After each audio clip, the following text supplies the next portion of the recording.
We're going to go into our next workshop. It is designed to have you face 3 sets of widely accepted truths about performance metrics, influence, and audience behavior.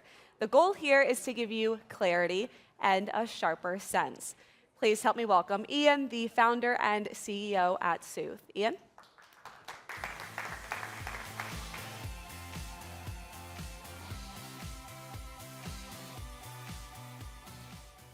Sure, I got to follow Todd. It's a pleasure to meet all of you. How many people here saw The Matrix in any of its many forms? Okay, so you sort of get the reference. And we're going to play a little bit of a game. Because when you think about the world of marketing, how many times do we have to accept seemingly conflicting truths, right? And we just have to go along with it. Yeah, well, okay. These two things seem to have nothing to do with each other, and yet they're both true because somebody told me they are. So we're going to face this room. We're going to play it game show style. But let's start with this. Ripped from the pages of LinkedIn. Last week, saw somebody publish that Kantar says marketing is 14% more effective than it was 8 years ago. How many people feel that marketing is 14% more effective than it was? 3, 4, 5. Okay, we'll call it about, 15% of the room, maybe. Salesforce and DMA say they've reported a couple of times on global marketing effectiveness, and they say in the last 5 years, marketing is 70% less effective than it was. Now, we could have a whole debate, top of funnel, bottom of funnel. Bottom line is, how can both be true? And how are we supposed to make any decisions? And that's what we're going to talk about today. So the way the game works, first, reminded of a quote from America's first CMO, Mark Twain, who told us that there are 3 kinds of lies in the world: lies, damn lies, and statistics. We all know you can make statistics say anything you want it to say. And that's sort of the object of the game. You're going to be presented with 2 conflicting facts. Both are widely accepted. You will find many people to agree with both. I would imagine we will find people in this room who agree with both. And in fact, we're going to encourage you. We can come around with a microphone if you feel strongly and want to debate one side or the other. We'd love to give you a minute right there on the floor to tell us why you'll argue for that side. But only one can really be the truth. So choose the red pill or the blue pill. Be ready to defend it, and then we're going to face the truth together. Sound good? You don't have a choice. You're sitting there. Okay. Call the first round the trust fall. How do you know your social media marketing is working? The blue pill. When it comes to social media, engagement is the most reliable barometer. The red pill. When it comes to social media, engagement is a smokescreen. You're going to choose the red pill or the blue pill. How many people agree with, when it comes to social media, engagement is the most reliable barometer of success? 1, 2. We've got a few. No, that's good. That's what we want. Somebody want to speak to that? Why do you believe engagement's the most reliable barometer of success for social?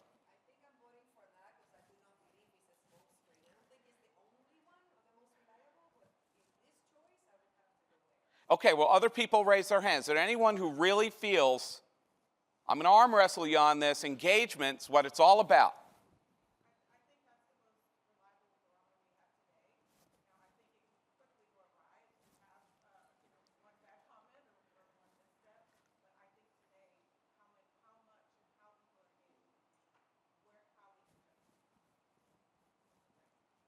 Thank you for sharing that, and a lot of folks agree with you out there. Who thinks it's a smokescreen? Why is it a smokescreen?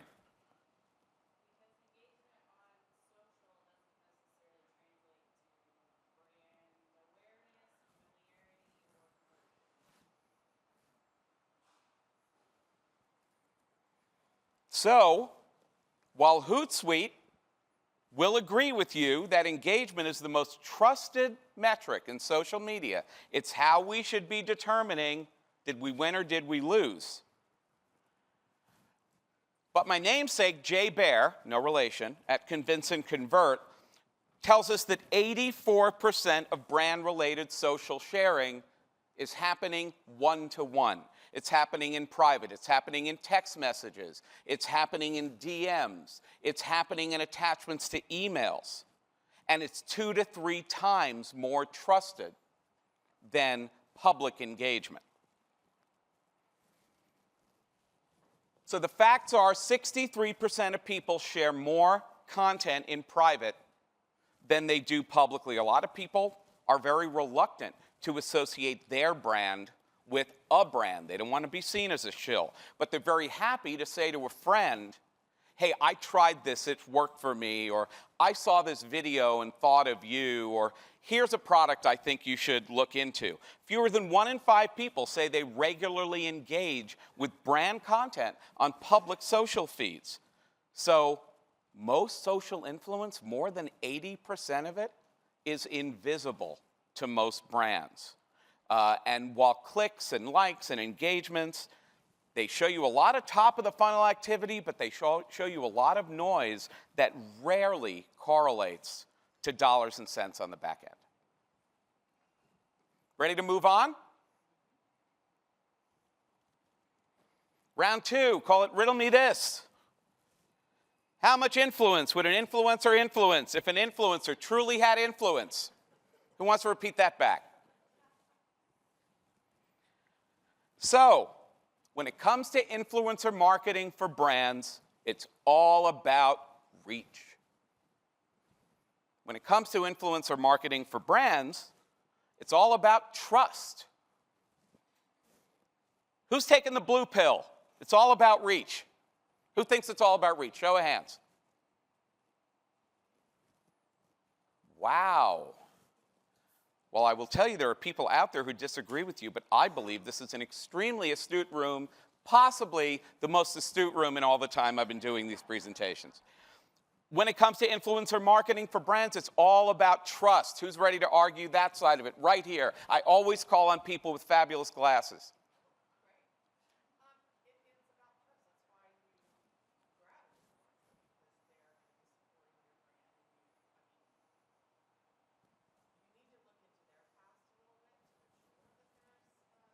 That you trust them.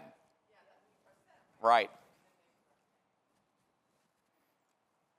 Well, for those of you who are not in this room, Business Insider very recently said reach and follower count are the most important traits to evaluate when you're thinking about an influencer. Getting your message out there to the most people, widening your net, reaching people you wouldn't otherwise reach. But the folks at Harvard Business Review have shown that micro and nano influencers, and if you're less familiar with those terms, we're talking about people anywhere from 1,000 to 100,000 followers, deliver 3 to 4 times higher ROI than the biggest influencers. And the reason for that is trust. If you think about mega influencers, wide-scale influencers, you know, the Taylor Swifts of the world and down, they really operate like media platforms. You know, social media is at a level of maturity. It's no longer an upstart. Yes, it's very fragmented, it's very individual. But if you are a social media influencer with 5 million followers, well, you've got more followers than a lot of TV networks have viewers. You are a media platform. And they operate like media platforms. And as a result, they don't get to do a lot of direct, trusted engagement with their followers. There's just too much scale. Very often at this point, they're not managing their own social media platforms. It's being managed by a team or an outside company. That's why micro and nano influencers engage with anywhere from 6 to 21% of their followers on a regular basis. Go back to the conversation we were just having about hidden social. Here's something I think you would personally find interesting. I'm going to put it in a DM. That's not happening at the mega influencer level. That's happening among micro-influencers and nano-influencers. Some of them are regularly interacting directly with 1 out of every 5 followers. So they are a much more trusted, intimate channel. And the best strategy from an ROI standpoint is not necessarily to hook up with the biggest influencers, but to build a really intelligent, emotionally and practically tuned portfolio of smaller influencers with more niche bases that kind of fill all the slots on your dance card. All right, round 3, last round, worth double the money, which is nothing. How do marketing metrics and business metrics equate? My God, did you read the headlines coming out of Cannes and the fireworks about the lack of cohesion between CMOs and CEOs? We are seeing CMOs get excused from the big kids table a lot lately, where instead of having input in budgets, those budgets are just being handed down from the fiduciary decision makers.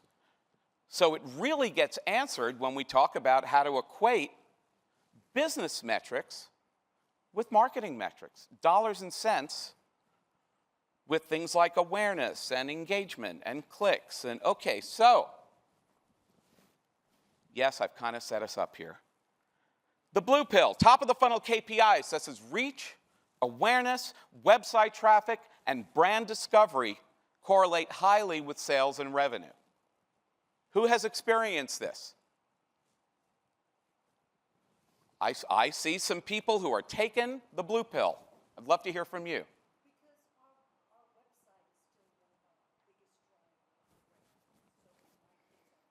So direct sales through the website definitely makes a difference when you're a DTC brand. Anybody else want to argue on the side of the blue pill? I saw some other hands go up. No? I did see other hands. You got shy. Top of the funnel KPIs such as reach, awareness, website traffic, and brand discovery have a limited measured impact on sales and revenue. Who can speak to that? Right there, first hand to go up.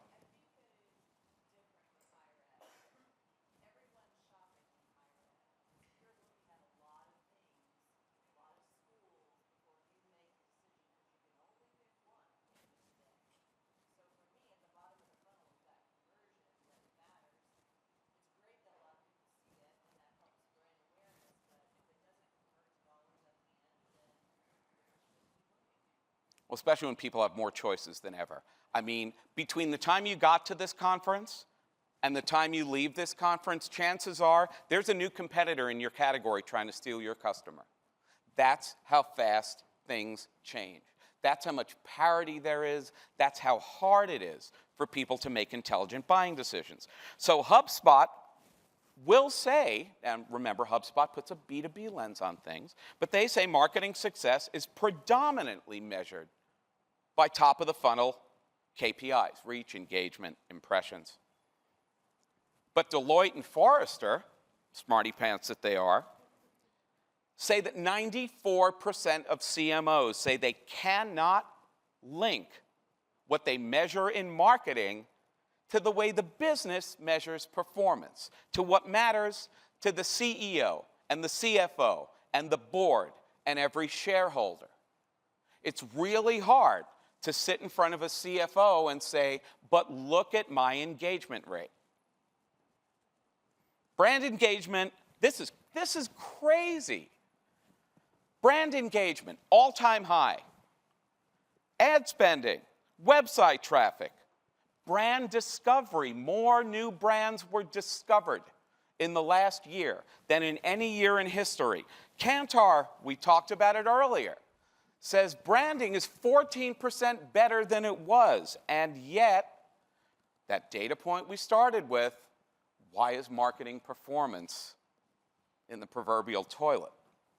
The only marketing KPIs that actually matter have a dollar sign next to them. If in the end there is not a business case for why the marketing was effective, budgets get cut. Marketing gets downsized. AI starts doing your creative. It's just how it works. If you can't do it better, the demand will be there to do it cheaper. So, going to leave you with 3 thoughts. Hopefully we've uncovered some truth together today. The first, it gets called dark social a lot. Somebody initially named it dark social, but that often makes people think of the dark web. So we prefer to call it private social, or really hidden social. It's the vast majority, more than 80% of all brand-related social activity is invisible to everybody in this room because it's going out through one-to-one messaging and because it's really more challenging to create the right content. You don't always know what kind of content people want to share. You don't always know how they're going to share it, and it's really hard to measure. However, you can do all of the above, and it will make a dramatic difference. The problem is, because it is so hard, only 4% of brands have made hidden social a strategic priority. I would challenge everybody in this room to find a way to make that work for your brand. The second critical truth, because the social media landscape is now fully mature. It's as mature, even if it's not as old as TV, it's every bit as mature and sophisticated. It's not as regulated. That can be a very good thing. So exposure does not equal impact. It is not all about reach because most reach is noise. It's got to be relevant reach. Relevant reach will drive impact. Trust is the biggest factor in driving conversion. And that's why micro-influencers, nano-influencers are going to give you 4 times the conversion rate. Still, about 3/4 of all current brand spending on influencers is going to the mega influencers who don't have that same level of connection or conversion. And then the third truth, somehow we live in a world where ad spending is going to eclipse $1 trillion this year for the first time in history, making Mark Zuckerberg and company very happy. But the reality is it is delivering less to the bottom line in a measurable way than it ever has. AI is not going to replace everyone in this room, thank God, but it will replace the commoditized parts of marketing. The parts of marketing that show, since we can't prove it's effective, we just have to do it cheaper and cheaper and cheaper. It's what I sometimes call marketing by the pound. And it's a problem because to the end buyer, to the business decision maker, to the consumer, to the influenced, that's just noise. So I'm happy to take questions if we've got a few minutes. Certainly, I would love to connect with all of you on LinkedIn, so that's how to find me. You want to learn more about Sooth and the work that we do, and specifically, if you want to find out how to make something like dark social work by knowing what your people are doing in social media, how they're sharing it, what they're sharing, what it takes to get shared, we can even help you measure its impact. Please check out the work we're doing at Sooth. But can I answer any questions?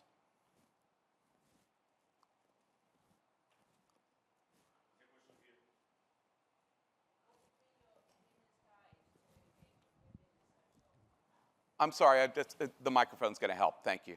Hi there. Thanks for the presentation. 58-year-old ears. Okay. What's your beginner's guide to engaging with hidden social? So the beginner's guide really is you need to find out what type of content people are sharing. You know, if you think about in any category, there's sort of an expert level of information, and then there's a peer level of information. You really want to find out what the peer-to-peer sharing looks like, what types of articles and videos are getting forwarded, what's getting shared. Sometimes you'll get a clue by what's being shared publicly, but in more sensitive categories, if it's health-related, which, you know, a lot of the content that gets shared has to do with health and wellness, people will be less likely to share it publicly. So you need to understand what people are sharing, what platforms they're using, and then the critical thing is you need to be able to serialize that content, give it a serialized URL or some sort of trackable web domain so that when somebody forwards it, you can see every click to that direct domain, that serialized domain, that's a result of your dark social activity.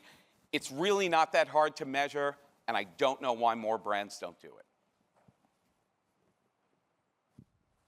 So you talked about the influence of these micro-influencers. Do you think we'll see a shift with major brands kind of moving more towards these micro-influencers? People are maybe Oh, we're already seeing it. Well, the word's gotten out that mega influencers it's much harder to prove profitability.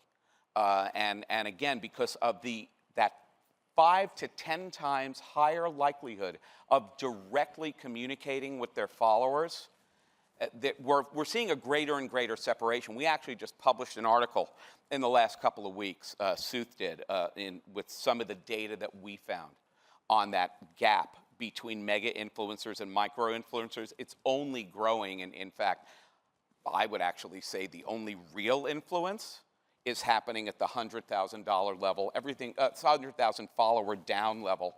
Everything else is broadcasting.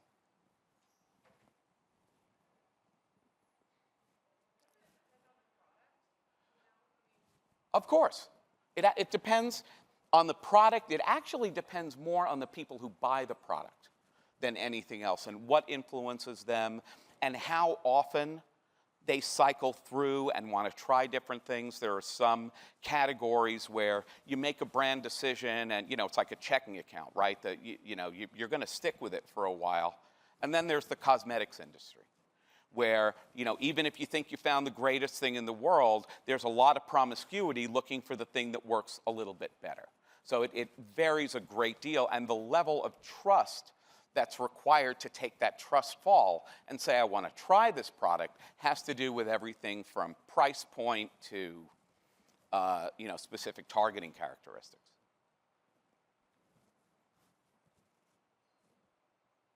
Well, you've been fantastic. Please find me, please check us out, and I appreciate your time. Thank you.